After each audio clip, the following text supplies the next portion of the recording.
අපි අභිමානවත් ජාතියක්. පාණ්ඩ්‍ය චෝල කාලිංග මාග ආක්‍රමණකයින් රට දූවිලි කළත් පෙරටත් වඩා ශක්තිමත්ව නැගී සිටින්නට හයිය තියෙන ජාතියක්. පුත්රුගීසි ලන්දේසි ඉංග්‍රීසි අධිරාජ්‍යීන්ටත් සටන් වැදී යටත් කරගත නොහැකි වූ අපරාජිත ජාතියක්. නමුත් හුඟක් තැන්වල අපිට වැරදුනා. කුමන්ත්‍රණ මගින් අප බෙදා වෙන් කළා. අපි යටත් විජිතයක් වුණා. 1948 නිදහස ලබා අදවනතෙක් වසර 78ක් අපි පත් කරපු ආණ්ඩු මාරුවෙන් මාරුවට ප්‍රතිපත්ති වෙනස් කරමින් මේ රටට දියුණුව හීනයක් කළා. 30 වසරක යුද්ධය රාජ්‍ය දීපල ගිනිබත් කළ කැරලි මේ රට තවත් ආපස්සට ගෙන ගියා. Sri Lanka has defaulted on its $51 billion external debt, calling them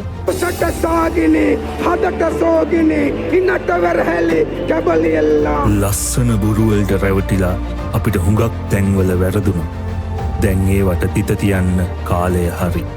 වසර 2ක් වැනි කෙටි කාලයකදී මේ රට බංකොලොත්භාවයෙන් මුදවා ගන්න මට හැකියාව ලැබුණා. බොරුවෙන් මුලා කරන පාල දේශපාලනය වෙනුවට ප්‍රතිපත්තිගරුක අවංක දේශපාලනයකට දැන් කාලය ඇවිත්.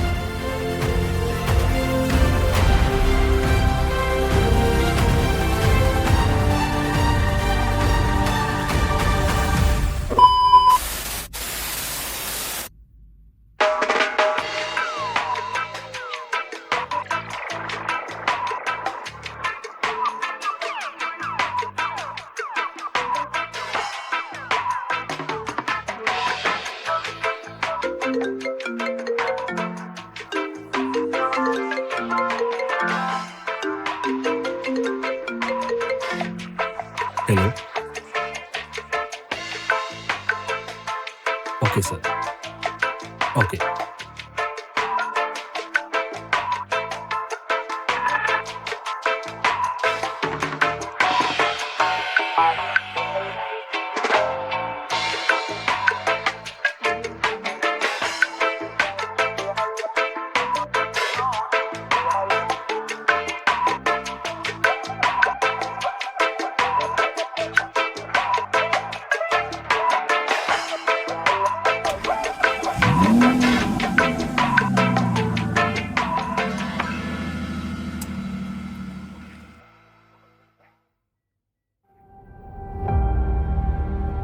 මේ රට වෙනස් වෙන්න ඕනේ. ඒ වෙනස බොරුවෙන් නෙමේ සත්‍යයෙන් වෙනස් වෙන්න ඕනේ. ඇත්ත කියන්නේ කවුද? බොරුව කියන්නේ මොකද්ද? මිනිස්සු දැනගන්න ඕනේ.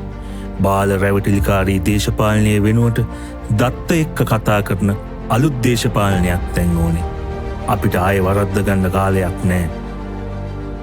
මේ නූතන පරම්පරාව ආයෙ රවට්ටන්නත් බෑ.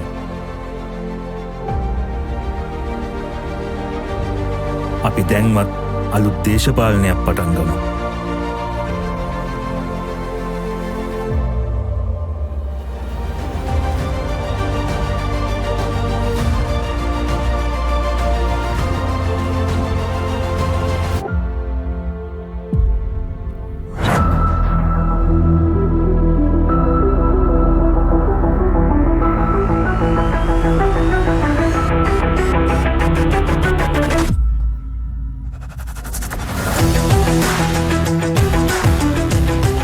මේ තමයි ශ්‍රී ලාංකීය දේශපාලන වංශ කතාවේ ස්මාර්ට්ම පරිච්ඡේදය.